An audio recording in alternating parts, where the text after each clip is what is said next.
Shalom, shalom, peace and blessings. Now let's get straight to it. All right, so today's chapter, or today's lessons rather, is going to be on Hebrews, the 4th chapter. So we'll just label this Hebrews chapter 4, but also we want to put on there Hebrews chapter 4, who are the believers, and do we still have to keep the Sabbath?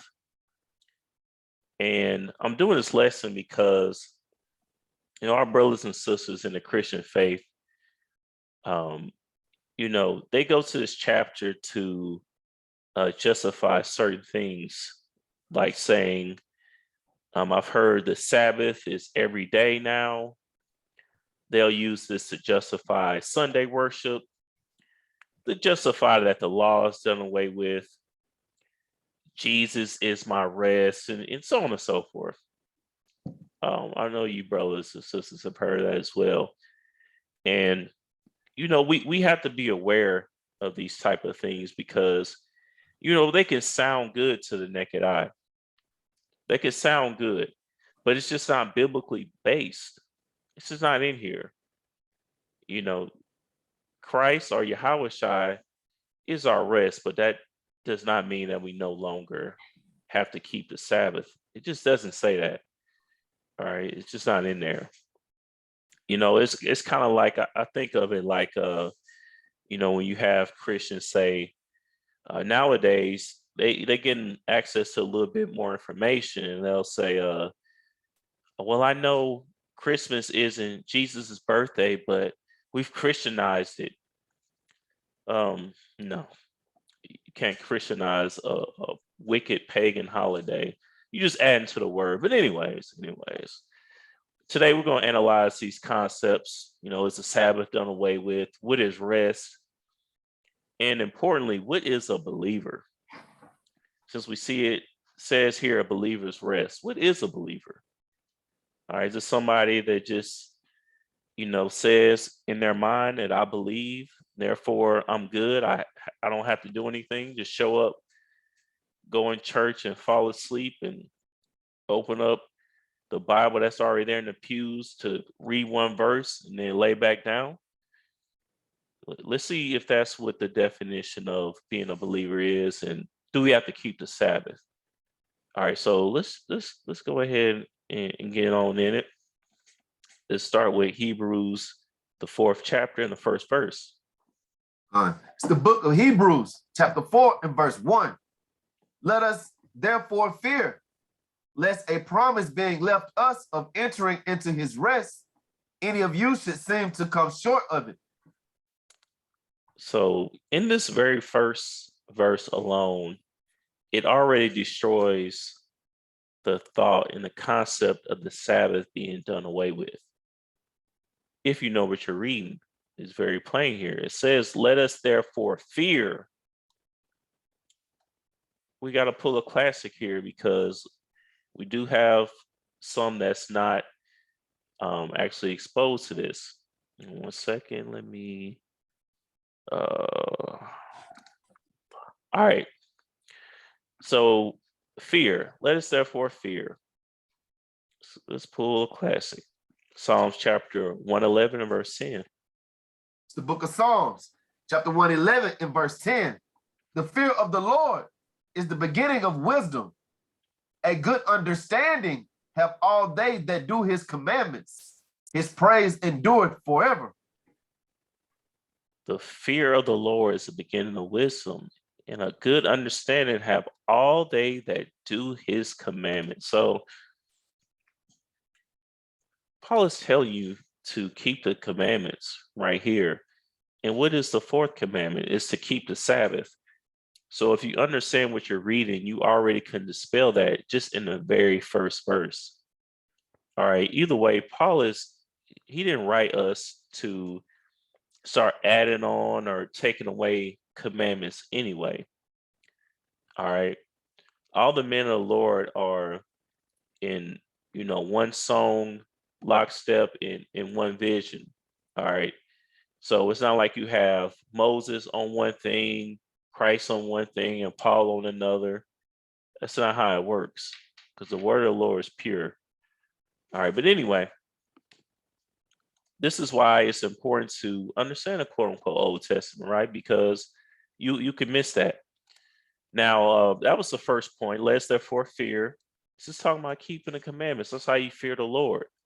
That's how you become a believer. We're going to talk more about that more into the lesson. But a promise being left of entering into his rest. Now, this is referring to the kingdom. You know, a lot of our Christian brothers and sisters, they already kind of understand that. This is referring to the kingdom. And we'll kind of explain that here. Let's go to, you know what? Let's go to Genesis 13, where this promise was first given. Well, not first per se, because that would be chapter 12, but let's go to one of the promises given to Abraham, Genesis chapter 13 and 14. It's the book of Genesis, chapter 13 and verse 14. And the Lord said unto Abram, after that Lot was separated from him, lift up now thine eyes and look from the place where thou art northward and southward and eastward and westward. Okay, keep going. For all the land which thou seest, to thee will I give it, and to thy seed forever. Okay, Abram, he looked in each direction, and it says, all the land which thou seest, I will give it to you in thy seed forever. This is talking about, at this current time, the land of Canaan, which will later be known as Israel, like we covered in some of our prior lessons. All right, keep going. Verse 16. And I will make thy seed as the dust of the earth, so that if a man can number the dust of the earth, then shall thy seed also be numbered. Okay, remember in Romans, the 9th chapter, where Paul talked about the promises. This is one of the promises right here. All right. And it's talking about the land. But the land of Israel, or you could say Jerusalem, is the land of peace, and peace is synonymous with rest. Okay, when you're at rest, you're at peace. All right. It's like when you sleep, you resting, you at peace. If you're in a deep sleep, I mean, you know, what's more peaceful than that? Nobody talking to you, you ain't talking, you getting sleep, you getting rest. All right, so that's a promise that Paul is referring to here. All right, and that's true. Because I know a lot of people, they'll say that, and that's true. All right, but we're going to explain a little bit more about that rest, though. Let's just keep going. Verse 2. The book of Hebrews, chapter 4 and verse 2. For unto us was the gospel preached, as well as unto them. But the word preached did not profit them, not being mixed with faith in them that heard it. You know, I remember like coming to America. Ha ha.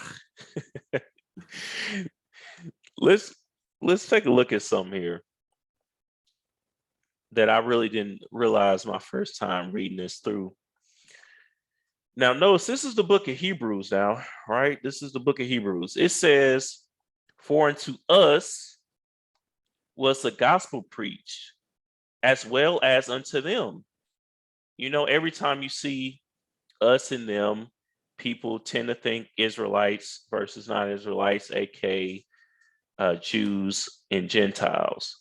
But it says here that the word preached did not profit them. If them is referring to the heathen, then you know they didn't get it, right? But I thought the New Testament was about all these random pagans coming into the faith, not being mixed with faith in them that heard it. If this was referring to the heathen, this would destroy your whole ideology that the New Testament was for all Gentiles. And now the Most High became, you know, this person that saw everyone as equal. That's not the case. All right, this is not referring to any heathen at all. When it says unto us, It's talking about those that of the Israelites that believed in Yahawashi. All right. But the word did not profit them. Why not? Not being mixed with faith in them that heard it, because they thought they were keeping the law, but they didn't believe in Yahawashi. That means they didn't have that faith mixed in. All right. Because Yahawashi was likened into faith in Galatians, the 3rd chapter. Did I have it? I don't even think I pulled that up. Let's Galatians 3, and what verse is it? Let's get verse 23. It's the book of Galatians, chapter 3 and verse 23. Sirach, let's get verse 22 first and then 23. Verse 22. But the scripture hath concluded all under sin, that the promise by faith of Yahawashi HaMashiach might be given to them that believe. But before faith came, we were kept under the law, shut up into the faith which should afterwards be revealed. This faith that came was talking about the Most High's only begotten Son that died for the sins of the children of Israel. All right, this is what faith is referring to here. So you have the Pharisees, the Sadducees, and some of the scribes and so on and so forth that didn't believe in Yahawashi. That's how he got killed. That's what this is referring to. So, you know, you can try to add in other groups of people if you want, but I mean, it's just not here because it wouldn't fit. This is the book of Hebrews. All right. So it says, for unto us was the gospel preached, right? As well as unto them. If them was referring to the heathens, then this would kill your whole theory, your whole ideology. Going after your doctrine is gone. Throw it on out there. All right, throw it out the window. But the word preached did not profit them because they did not believe in Christ. All right.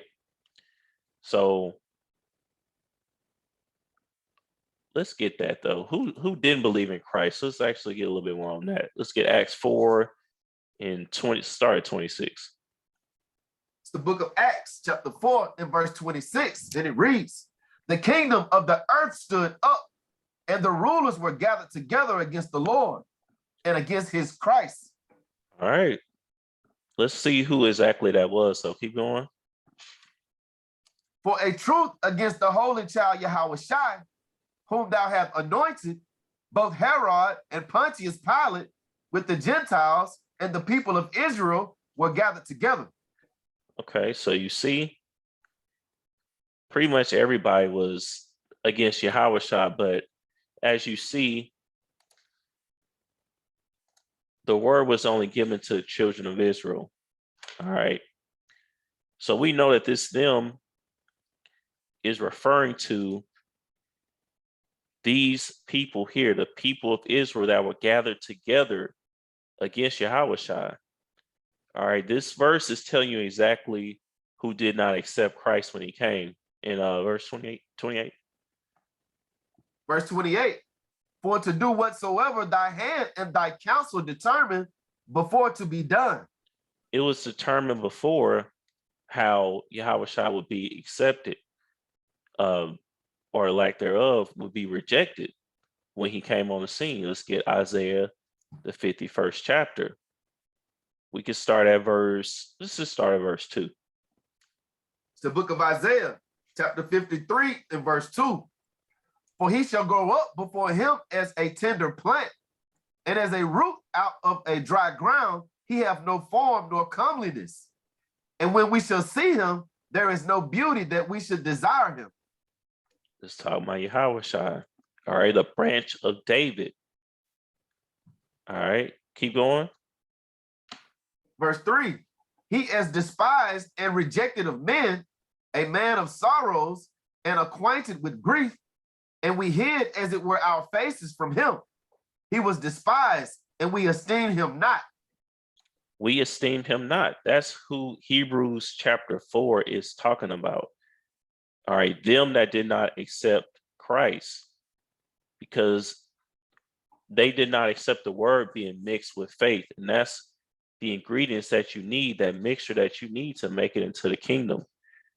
All right, because it's a sin not to believe in Yahawashi. All right, it's directly a sin. So faith is not something that's not written in the law. We don't get that.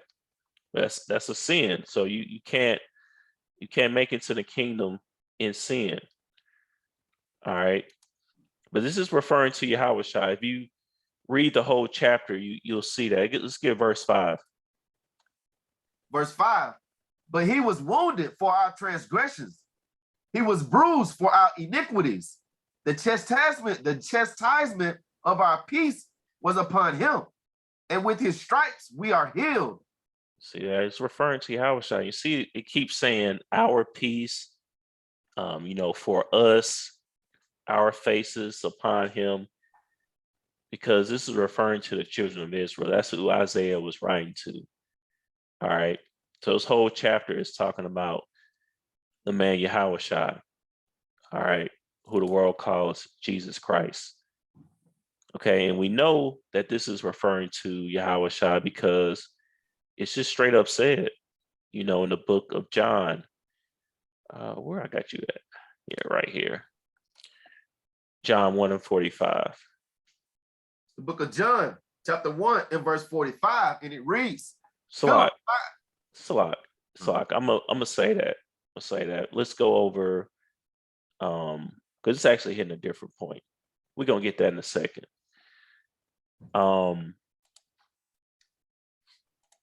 Let's just go ahead and go back into Hebrews before I go too far off the point. But the point is in verse 2, point there is that it's not talking about the heathen. It's just talking about those that didn't accept Christ, that rejected him.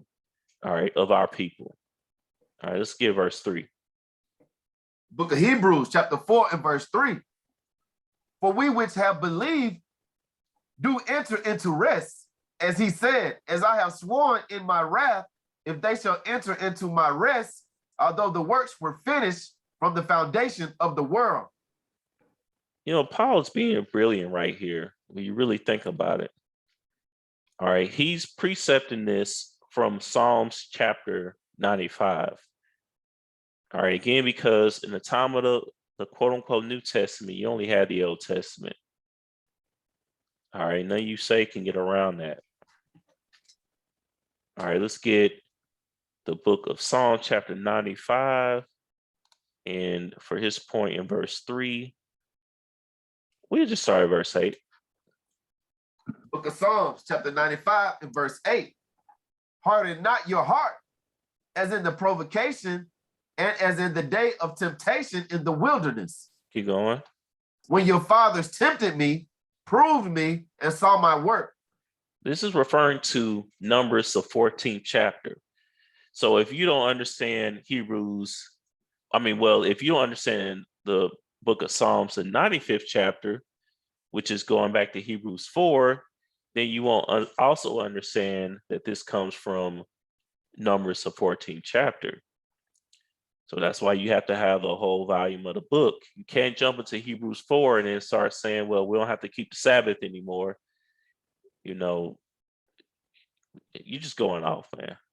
I was finna find a fancier way of saying that, but that's what it comes down to. You going off. Let's keep going. Verse 10, 40 years long was I grieved with this generation and said, it is a people that do err in their heart, and they have not known my ways. All right, 11.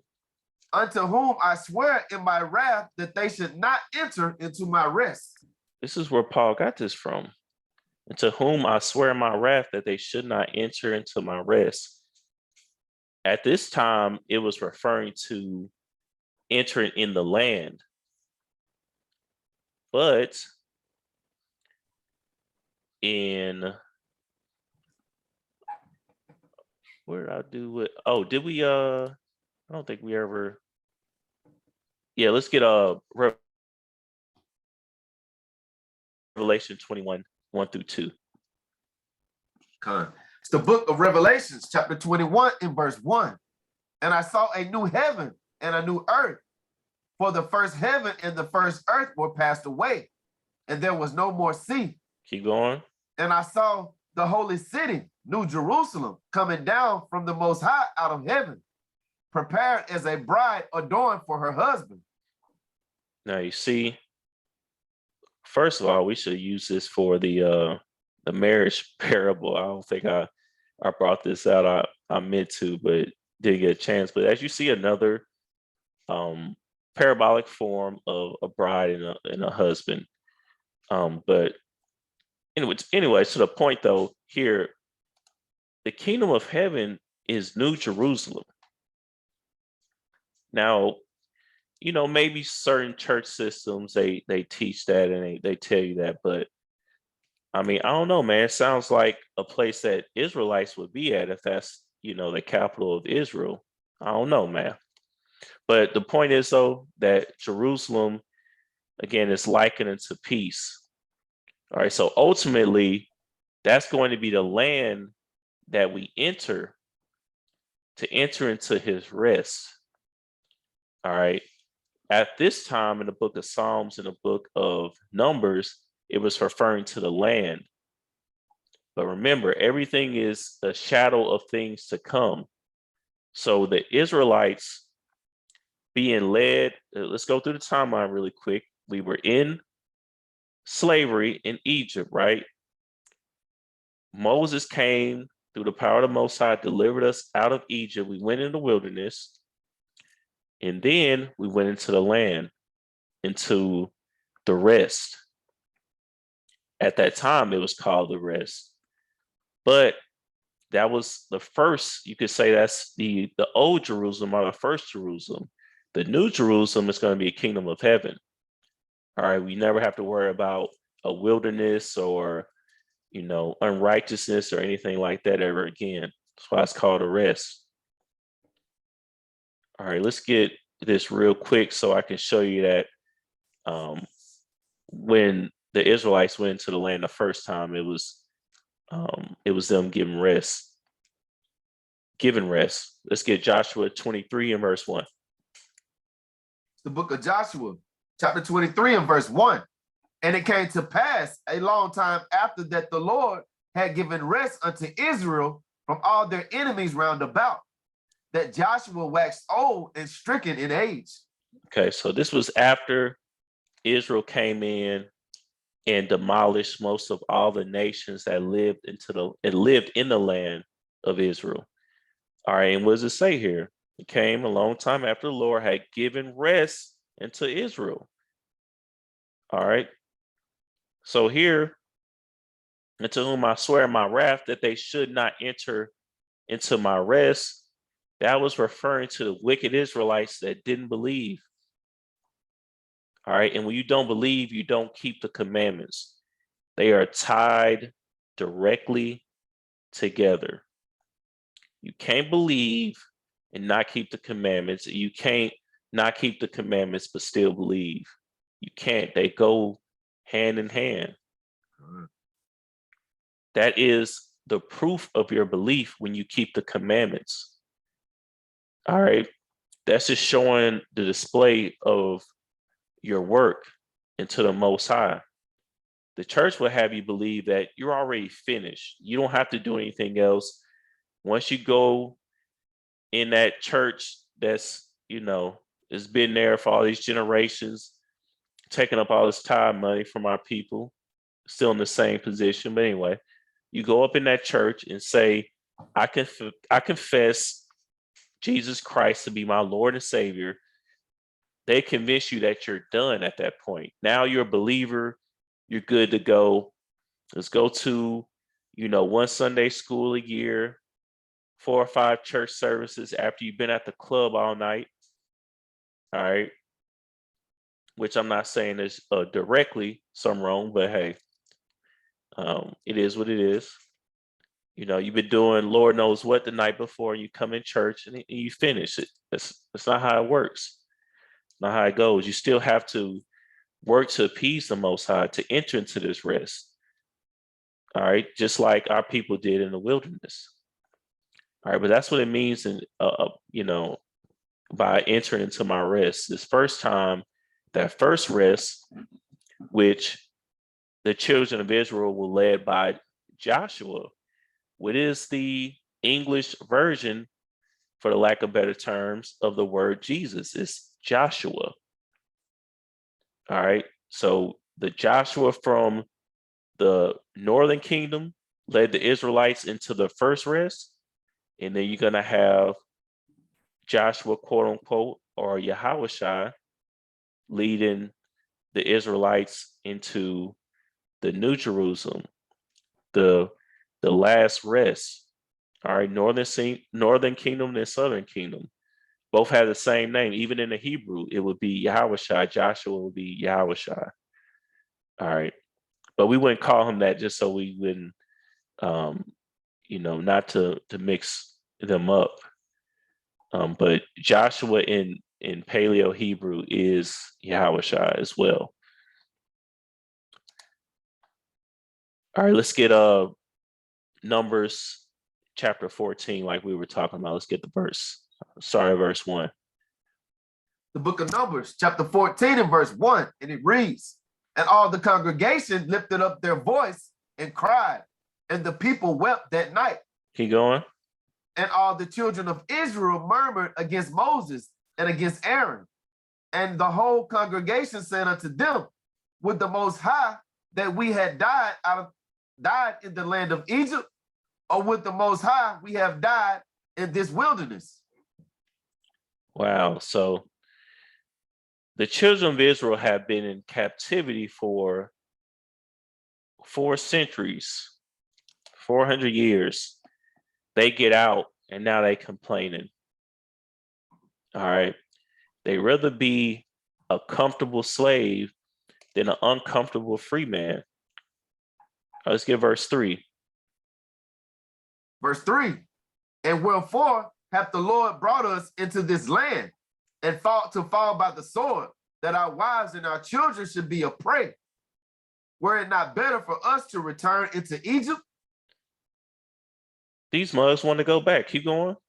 "And they said one to another, Let us make a captain, and let us return into Egypt." So-called black man or woman, if you listen to this lesson and you return back to the doctrines of this country and this world, you returning back into Egypt. It's your chance at freedom right now. You making the same choice. But anyway, bring it out. Let us return into Egypt. They got out of captivity. They got out of slavery, but they wanted to go back just because it was more comfortable there. And it's not like they didn't know where they were going. You could see somebody get discouraged if somebody random led them out. The Most High wasn't speaking to them. They didn't know nothing about Moses. Somebody just came up and said, bro, let's just bail out. They got out. Then they in the wilderness, in the jungle. They don't know what they're doing. That can make somebody discouraged. I'm not saying against the Most High, but I'm just saying surface level, just in general, you would get discouraged, probably, maybe. But they had the guide and direction of the Most High. They had the promises. He told them that he would deliver them into the land, into his rest. So there's no excuse. Yeah, it's rough, but you have a promise from the creator of everything that's in existence that showed you the signs. It's not like he just said he was the Most High. They saw a voice and that was it. He showed them the wonders and the miracles. So they all knew, but they wanted to go back to Egypt. All right. And that's the choice that you make. Again, when you go back into the doctrines of this world, even when you go into church, you making that choice to return back into Egypt. All right, where things are comfortable. Where you don't have to feel uncomfortable telling somebody you don't go to church anymore. You don't go to Sunday worship anymore. All right, that's uncomfortable. That's like being in the wilderness. All right. But as you see, that was the direction that the Most High wanted you to go into. All right. pretty much anytime you're doing anything or everything like everybody else, you probably losing. All right. But that's the point here. And we only on verse 3. But that's the point. For which we have believed to do enter into his rest, as he said, as I have sworn in my wrath. And you see later on in Numbers 14, that's when the Most High said that, y'all not going to enter into this land. That's why he killed everybody but Caleb and Joshua. Moses didn't even make the land. He saw the land, but Moses didn't even make the land, to make it into the land. All right, that's how deep it was, because he went off for one, he went off one time himself. Anyway, if they shall enter into my rest, although the works were finished from the foundation of the world. So you see what he's saying here? It's deep, man. So how do you enter into his rest if his works were already finished on the seventh day? That's what he's saying. Let's get verse 4. The book of Hebrews, chapter 4 and verse 4. For he spake in a certain place of the seventh day on this wise, and the Most High did rest the seventh day from all his works. You see, he's making this comparison between the Sabbath and then entering to rest, because what do you do on the Sabbath? You rest. All right, that's why he said, for he spake in a certain place on the seventh day on this wise, like as in this manner. All right. So he's making a comparison here. This is about comparing the Sabbath to the rest of the Lord. All right. It's not about doing away with the Sabbath. This is not what Paul is breaking down. Why did he even bring it up if, it was something you shouldn't be doing anymore? Keep going. Verse 5. And in this place again, if they shall enter into my rest. In this place again, if they shall enter into my rest. How do you enter into his rest? So you have to keep the commandments. What did the children of Israel do in the wilderness? They didn't keep the commandments, so they didn't enter into the rest. Remember, all of this is done for our learning, for our admonishment, so we will understand and learn from the mistakes of our forefathers.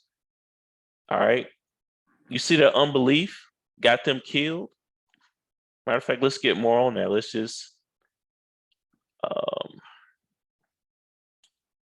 let's get, okay, bear with me. This was Moses pleading for the Most High not to kill the people. Did he strike them down in this chapter? Y'all bear with me for a second. A point is, though, look, man, ain't nobody make it. Oh, you know what? Yeah, let's get verse 30. The book of Numbers, chapter 14 and verse 30. Doubtless ye shall not come into the land, concerning which I swear to make you dwell therein, save Caleb, the son of Jephunneh, and Joshua, the son of Nun. Doubtless ye shall come into the land of rest, concerning which I swear to make you dwell therein. Remember, we read that in Genesis, the 13th chapter. All right. And that wasn't the only time he said that. It's all throughout, Genesis and, Exodus as well, where the Most High promises a land of milk and honey. Okay. That's a land of rest on this side. All right. But in the kingdom, of course, that's New Jerusalem. That's the last rest. But it says here, save, meaning except Caleb and Joshua. Keep going. Verse 31. But your little ones, which ye said should be a prey, them will I bring in, and they shall know the land which ye have despised. Keep going. But as for you, your carcasses, they shall fall in this wilderness. Keep going. And your children shall wander in the wilderness 40 years, and bear your whoredoms until your carcasses be wasted in the wilderness. You see, why is all this happening? For being doubtless,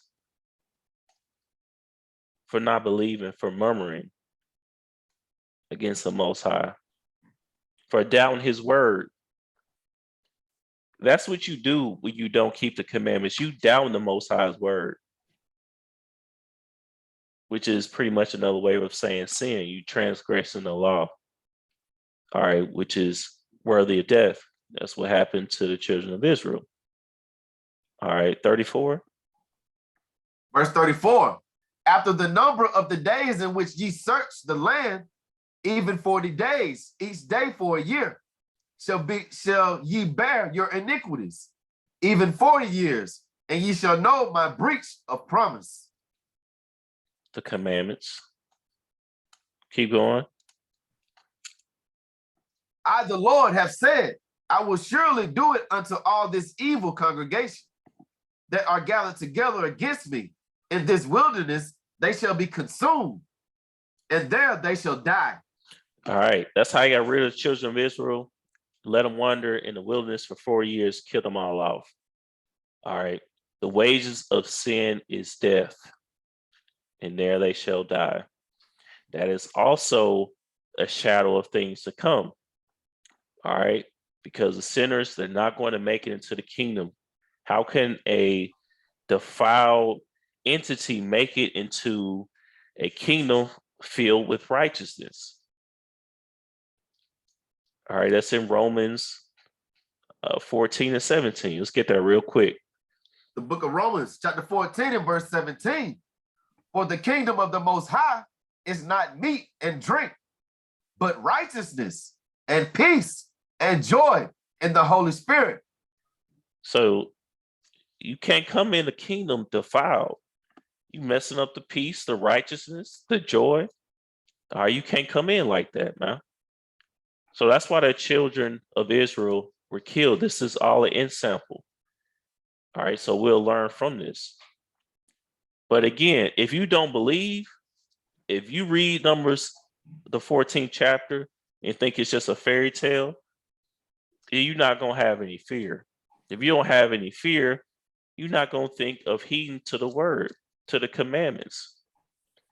All right, that's the whole point. Belief and keeping the commandments is directly tied, not indirectly, directly tied with each other. All right. So that's what belief is. We said we answered that question. What is belief? And we got even more on that too. But now I want to talk about the Sabbath for a little bit here. Let's get let's get verse 7. The book of Hebrews, chapter 4 and verse 7. Sirach, we didn't get 6. Let's get 6. Verse 6. Seeing therefore it remaineth that some must enter therein, and they to whom it was first preached entered not in because of unbelief. You see, this is not referring to the Israelites all in general. It's referring to those Pharisees and the other sects of Israelites that didn't believe. It was first preached into them, and they did not believe. All right. Now you have the northern kingdom. Now you have a whole sect of Israelites that actually did believe for the most part. All right, they didn't get a chance to get the word preached unto them because they were kicked out. They were divorced. All right, it's not referring to heathens. We got that. We established that in verse 2. All right, let's keep going. Verse 7. Again, he limited a certain day, saying in David, today, after so long a time, as it is said, today, if ye will hear his voice, harden not your hearts. He limited a certain day. Now, what certain day is this? It's referring to the Sabbath, the only day that was set apart. Right? So why is he mentioning this? You know, if this was about doing away with the Sabbath, why is he even saying a certain day? He limited a certain day when in reference to King David. You would say, well, this every day is a certain day, or there's no day that's limited. Paul is not preaching that. He's not preaching to do away with the Sabbath. All right. And this is again in reference to Psalms, the 95th chapter. That's what King David said on this. All right. Right here in verse 7, today, if you will hear this voice. All right. This was probably written on the Sabbath. That's why he said that. It's probably written on the Sabbath. All right. That's what it says today. He limited a certain day. Let's keep going. Verse 8. Con. Verse 8. For if Yahawashi had given them rest, then would he not afterwards have spoken of another day? So when you read this, it does say, quote unquote, Jesus right here, but this is in reference to Joshua. So again, it does have Jesus, but remember, that's essentially the same name. Just like in the Spanish, you have that's not a really good comparison, but I'm just going to use the comparison of John in Spanish is Juan, right? A lot of people know that. So in this Greek form, which really is kind of weird because Jesus is not really even the Greek word for Joshua. That would be Iesos. But the point is, it's what's called a transliteration. If you don't know what that means, don't worry about it. We don't go too deep into all that. The point here is that this is referring to Joshua. They have the same name. Jesus and Joshua, that's the same name. So for if Joshua had given them rest, then would he not afterward have spoken of another day? This is referring to Joshua here in Joshua, the 23rd chapter. He was given the nation of Israel, heed and warnings about what would come to them if they didn't keep the commandments. Okay, he spoke on another day of more times. So the point here is that if going into the kingdom of the first time was the ultimate rest, then why would Joshua mention another day? You see what he's saying? That's all he's saying here. All right. It's simple because the kingdom is the ultimate rest. But again, don't sleep on Paul using the Sabbath as symbology for the rest too. But let's kind of bring that together here in verse 9. The book of Hebrews chapter 4 and verse 9. There remaineth therefore a rest to the people of the Most High. There remaineth therefore a Sabbath to the people of the Most High. Why did I say Sabbath right here instead of rest? Well, that's where it says in most of the translations. All right. That's what it says in most of the translations. Let's look here. This is compare translations for Hebrews 4 and 9. And let me zoom this up a little bit too. Get on out of here. I don't want your wicked gods. All right. There remaineth therefore a Sabbath rest for the people of the Most High, with the American Standard Version. The Bible in basic English. Don't get this whole translation. You don't want to be basic, but hey. So that there is still a Sabbath keeping for the people of the Most High. Now I thought that this was saying that the Sabbath was done away with. Common English Bible. So you see that a Sabbath rest is left open for the Most High's people. Who's the Most High's people anyway? The children of Israel. That's plain. So you see that a Sabbath rest is left open for God's people. Sabbath keeping, Sabbath, Sabbatism, Sabbath. We get the point now. Even here, when you look into the concordance, when you look at the word rest, Sabbatismos. And look what it says here. It's only used once. A lot of times, even with the King James Version, you gotta examine the word a little bit here. All right, even the King James Version, the only perfect translation of the Bible is the word in its purest form.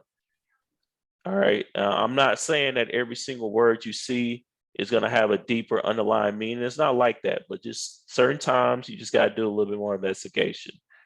Certain times. But look, number 1 says a keeping Sabbath. Now, when you start seeing true Christians, I mean, a blessed rest from toils, and look, you can throw that thing out. The point here is that the word there is to keep in Sabbath. So why are we being told that the Sabbath is done away with? And Paul is telling us that if the word here is, literally saying that a Sabbath remains into the people of the Most High, who we know to be the children of Israel. Let's get Deuteronomy 14:2. The book of Deuteronomy, chapter 14 and verse 2. But thou art an holy people unto the Lord thy God, and the Lord hath chosen thee to be a peculiar people unto himself, above all the nations that are upon the earth. Above all nations that are upon the earth. And if you don't like this from it being in the quote unquote Old Testament, just go to the book of 1 Peter chapter 2. All right, verse 9, it says the same thing, and that's where Peter got that from. All right, a chosen generation, a royal priesthood, a holy nation, a peculiar people. All right. So Paul is not telling you to not keep the Sabbath. Matter of fact, he's telling you to keep the Sabbath. It's quite the opposite. All right. Keep going. Verse 10. For he that is entered into his rest, he also have ceased from his own works, as the Most High did from his. Okay. He that entered into his rest, when you keep the Sabbath, you cease it from your own works as the Most High did from his. That's one of the ways that you can show your obedience to the Most High every single week. If you don't do nothing else, you've been feeling like garbage the whole week because something going on in your personal life, business life, relationship, whatever the case, keep that Sabbath, man. Enter into his rest. That's a shadow of things to come. All right. Verse 11. Verse 11. Let us labor, therefore, to enter into that rest. Labor, therefore, to enter into that rest. Don't stop keeping the Sabbath. Don't stop doing anything. It says labor, therefore, to enter into that rest. Keep going. Lest any man fall after the same example of unbelief. The same example of unbelief. What example is he referring to? The children of Israel in the book of Numbers, the 14th chapter. And really, that's not the only time that they rebelled against the Most High. That's just one of the times where he just got really fed up with them. And he went ahead and told them, hey, ain't none of y'all gonna make it.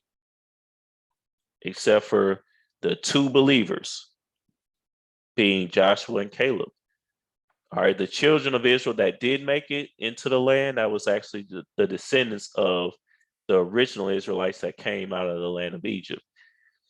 But that same example of unbelief. Now let's talk about unbelief for a second here. Let's pull another classic precept. Let's get the book of Sirach, chapter 32 and verse 24. The book of Sirach, chapter 32 and verse 24. And it reads, he that believeth in the Lord taketh heed to the commandments, and he that trusteth in him shall fear never the worst, shall fare never the worst. Like you. Con, if you believe in the Lord, you taking heed to the commandments, man. It's really that simple. All right. So, just because you went in church one time, that doesn't make you a believer. I'm not sorry, but it just doesn't. You have to labor, therefore, to enter into that rest. All right. Keeping the Sabbath, it remaineth. All right. Show your obedience to the Most High. That's what being a believer is. All right. Oh, and we didn't get that, but I think we pretty much get the point there in Revelation.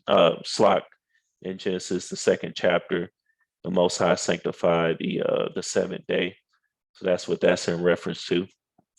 And also, I made another statement I want to get as well. I said that not believing in Yahawashi is a sin because it's in the law. So let's get that. Let's get the book of Deuteronomy, chapter 18 and verse 18. It's the book of Deuteronomy, chapter 18 and verse 18. I will raise them up a prophet from among their brethren, like unto thee, and I will put my words in his mouth, and he shall speak unto them all that I shall command him. Okay, there's a prophet like unto Moses that the Most High will raise up among their brethren. Keep going. Verse 19, and it shall come to pass that whosoever will not hearken unto my words, which he shall speak in my name, I will require it of him. I will require it of him. If you don't hearken to the words of this prophet, it's required of you. You must do so. All right. So do you see here that it's in the law that you have to adhere to Yahawashi? I mean, you have to have faith in his son. All right. If you don't, you're in sin. It's here direct. So the Pharisees and the other sects of Israelites that did not believe in Christ, they were going off and didn't realize that they were supposed to be masters of the law, but it was based off their own interpretation. That's why they missed this. They had the book of Deuteronomy, but they were fitting whoever they wanted to in here. They probably was saying I was them, as proud as they were. All right. So you got to have the word mixed with faith. You got to have the word mixed with faith, man. All right. That's the ingredients to make it into that rest. All right. It's not about, you're saying you believe and all this nonsense. And just another thing real quick. While we talking about rest, be remiss of me not to mention. Let's go to verse 4 again in Numbers 14. The book of Numbers, chapter 14 and verse 4. And they said one to another, let us make a captain and let us return into Egypt. Let us return into Egypt. That's what we be saying, man. But let's get Micah 2 and 10. It's the book of Micah, chapter 2 and verse 10. And it reads, arise ye and depart, for this is not your rest. This is not your rest, so-called black man and woman. This is not your rest. This is not your kingdom. You don't own it. You don't have any rulership in it, no rights in it. And it's going to do nothing but bring you destruction, death, and chaos. Keep going. Because it is polluted, it shall destroy you, even with a sore destruction. Keeping Christmas, Easter, Thanksgiving, all of these things is going to destroy you. This is not your rest. Don't try to get comfortable here. And when I say comfortable, I mean spiritually speaking. Not that you need to live outside. I'm just saying, don't look to this place to save you. Stop going to that voting poll thinking the so-called white man is going to save you. He's not. You don't have to take my word for it. Just look at history. Those that don't understand history will always be fooled. The Most High was telling us this even back then. You're in modern day Egypt. This is Babylon. The word Babylon means confusion. You are in the land of confusion.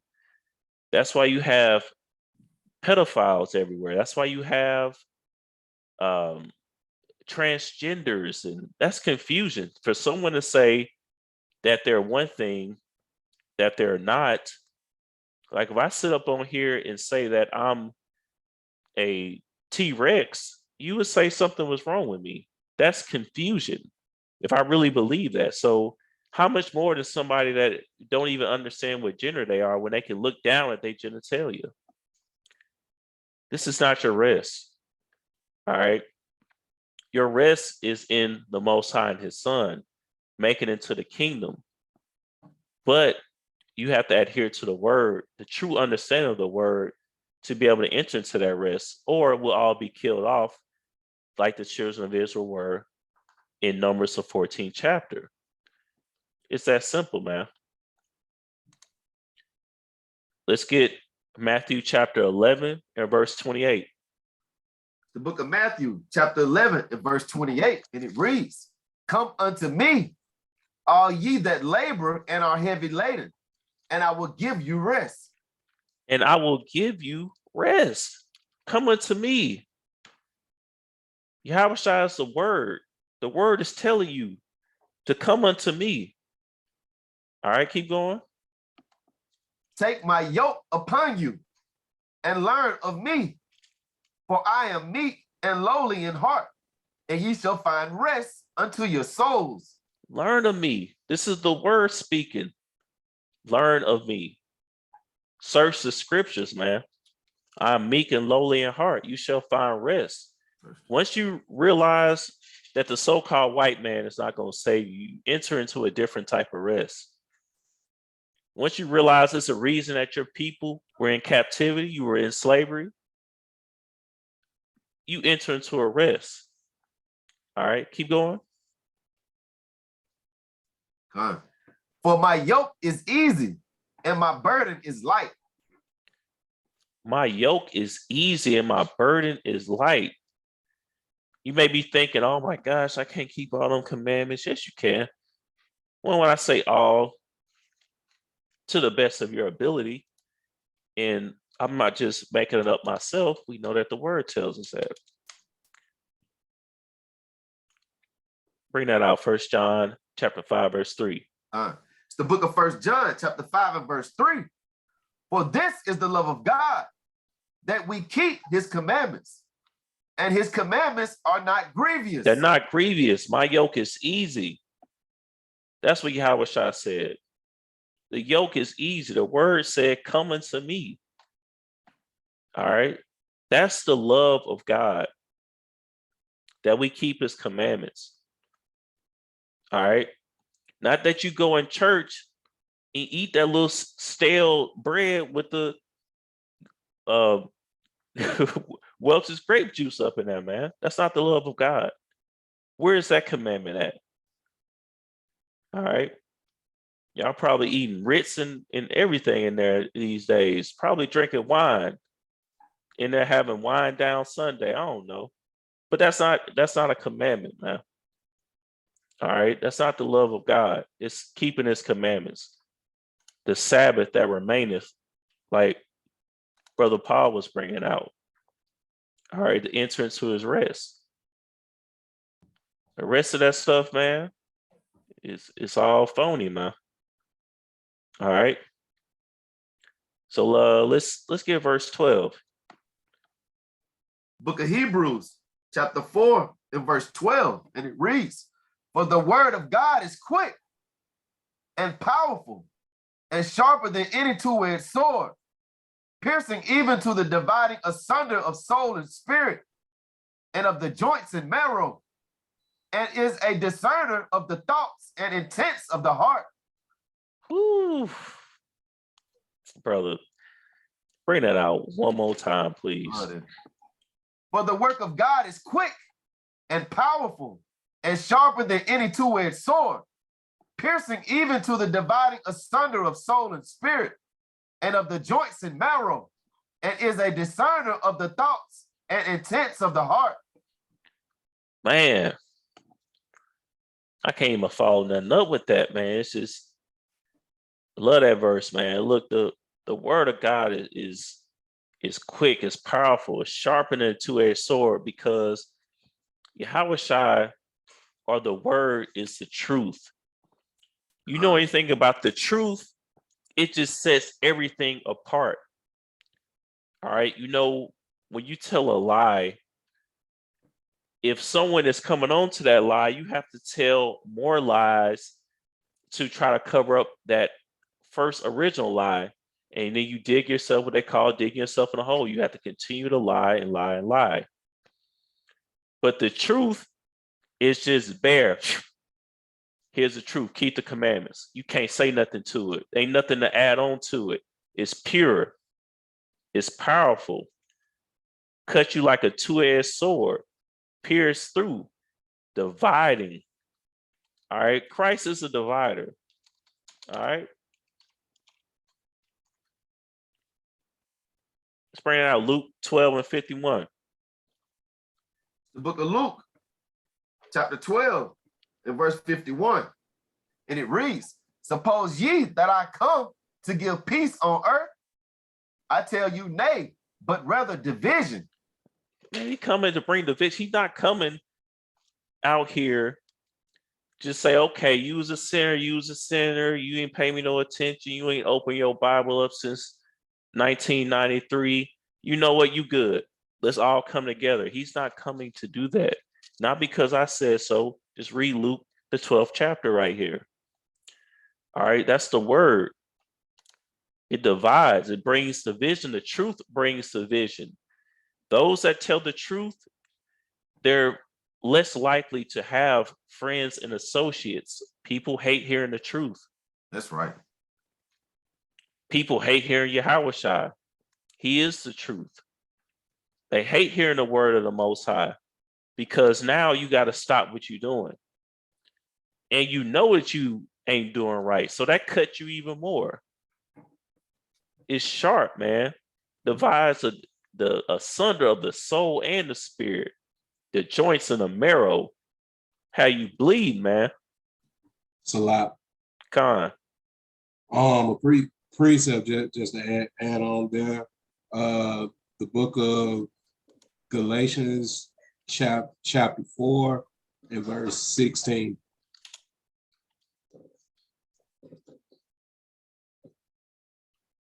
It's the book of Galatians, chapter 4 and verse 16. I am therefore become your enemy because I tell you the truth. Hey, for telling truth, people will seriously hate you for it, and that's why on scribes and the Pharisees always tried to murk on Christ, because he was cutting them up with that two-edged sword heavily. Absolutely. Absolutely. All facts. Let's go ahead and close out. Let's read the rest of the chapter.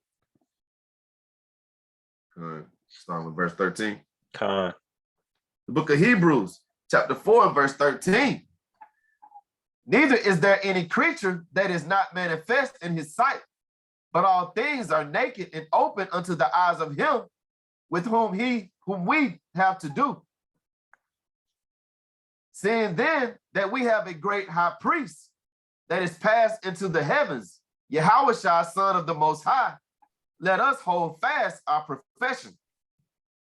But we have not an high priest which cannot be touched with the feeling of our infirmities, but was in all points tempted like as we are, yet without sin. All praises. Keep going.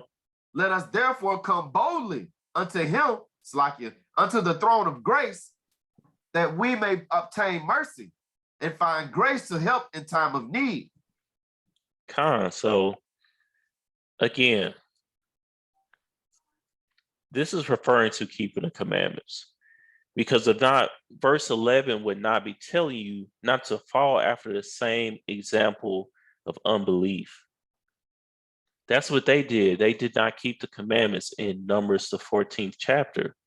They didn't keep the commandments of the Most High. So why would Paul be telling you not to keep the Sabbath, which will be doing the same thing that got the children of Israel killed? and will get you killed now. All right. The only way to enter into the rest is to be a believer.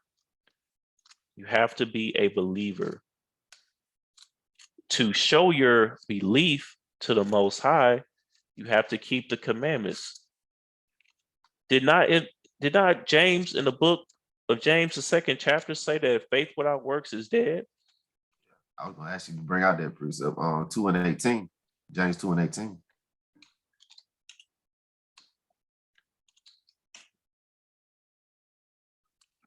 I'll bring it out and you can break it down.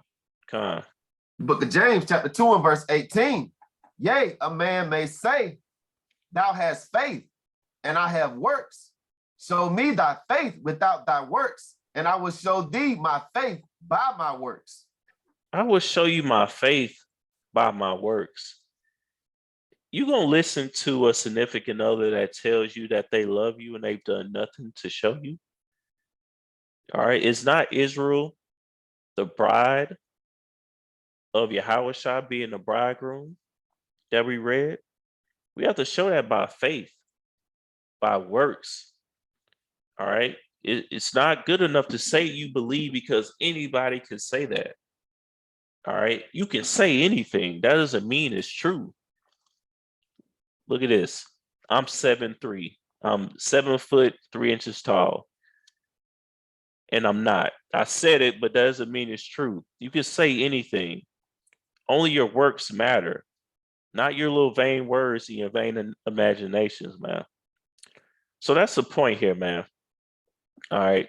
So we analyze what faith meant. If you still have to keep the Sabbath, is it done away with? No, it remaineth. All right. So it's not saying to do away with the Sabbath. This is not saying that Christ is your Sabbath, therefore I do not have to keep the Sabbath. Did Christ keep the Sabbath? Are you supposed to be a follower of Christ? So why are you not keeping the Sabbath if he did? What sense does that make? Unless he told you not to do it, but he never told you that. And Paul didn't tell you that either. If so, find it. Show it to me. All right, because none of these verses, we read the whole chapter, and nothing in here said anything about not keeping the Sabbath. Matter of fact, it was quite the opposite.